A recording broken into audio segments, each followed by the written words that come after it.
Pessoal, muito boa tarde para todos. Eu tenho controle total sobre o que eu vou fazer aqui e prometo para vocês, não gasto mais do que 7 minutos. E eu já sei que aqueles que estão com fome vão achar a minha apresentação a melhor, porque eu que vou liberar vocês para o almoço. O assunto que eu vou tratar com vocês é foro privilegiado. Eu já sei que vocês dominam bem esse assunto, mas um conceito de uma maneira bem simples é que o foro privilegiado é uma prerrogativa que certas autoridades têm de ser julgadas pelo tribunal e não por um juiz singular. Eu pergunto, você concorda com isso?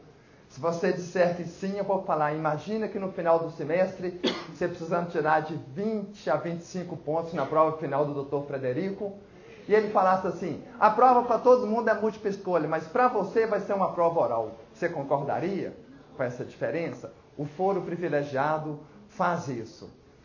O grande problema que eu encontro é que uma pesquisa da Fundação Getúlio Vargas demonstrou que de cada 100 processos que chegam ao STF com foro privilegiado, um resulta em punição.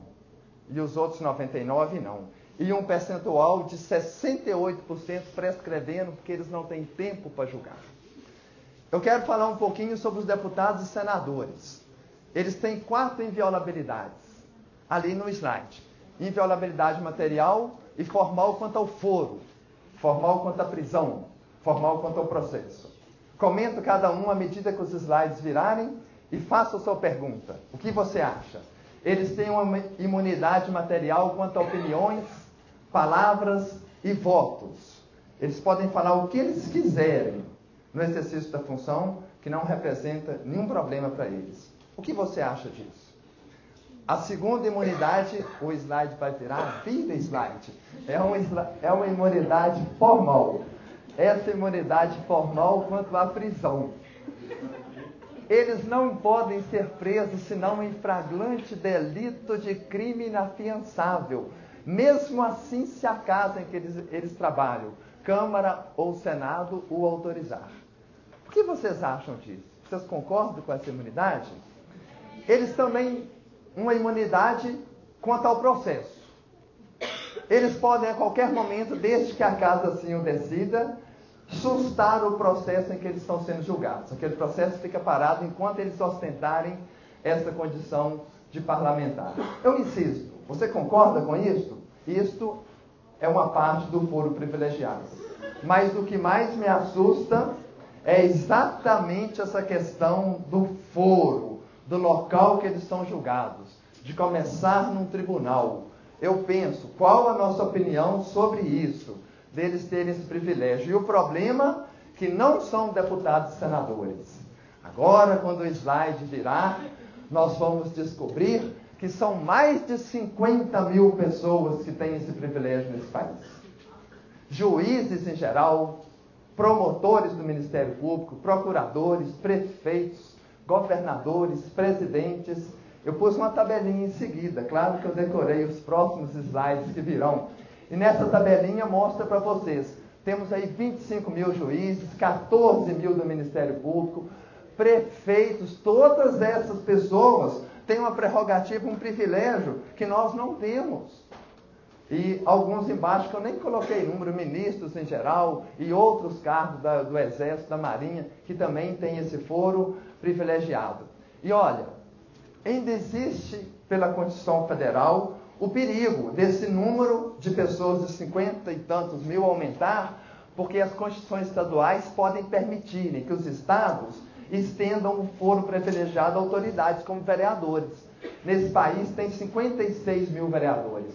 Nós chegaríamos a 100 mil pessoas com foro privilegiado.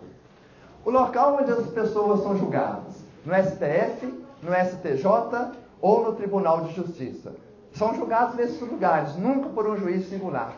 E isso vai causar um problema que chama efeito gangorra. Por exemplo, um prefeito, como vocês podem ver ali, é julgado no Tribunal de Justiça. Se ele então é eleito como um deputado, ele passa a ser julgado pelo STF. Quando ele deixa de ser deputado e vira um governador, ele passa para o STJ. O processo nunca para na mão de alguém que pode julgá-lo, criando um efeito gangorra, nunca chegando ao final do processo. Passa, slide. Agora, esse durou mais de 20 segundos, vocês perceberam, pode olhar no relógio. Tem duas questões que eu quero levantar das pessoas que defendem o foro privilegiado. Primeiro, dizem assim, olha, não é uma proteção ao parlamentar, é uma proteção ao sistema eleitoral. Isto é, você elegeu alguém que você gosta e queremos, devemos proteger aquela pessoa que foi eleita. Então, veja, não é só para um parlamentar. Se você for eleito amanhã, você também teria esse foro privilegiado. Essa é uma questão. E a segunda é que não é um privilégio de uma pessoa, mas do cargo que ela ocupa. Estou dando privilégio para determinado cargo, para o cargo de presidente, para o cargo de senador. Esse é o ponto de vista das pessoas que defendem o foro privilegiado. Questão da mudança. Eu estou muito preocupado com isso, porque as pessoas que podem mudar, só posso mudar isso se eu fizer uma emenda à Constituição Federal, aprovada por 3/5 em 2 casas, em 2 turnos, conforme dispõe o artigo 60 da Constituição Federal. Quem pode fazer essa mudança? Deputados e senadores, que têm foro privilegiado. Não vão se preocupar. Esta semana aconteceu algo interessante.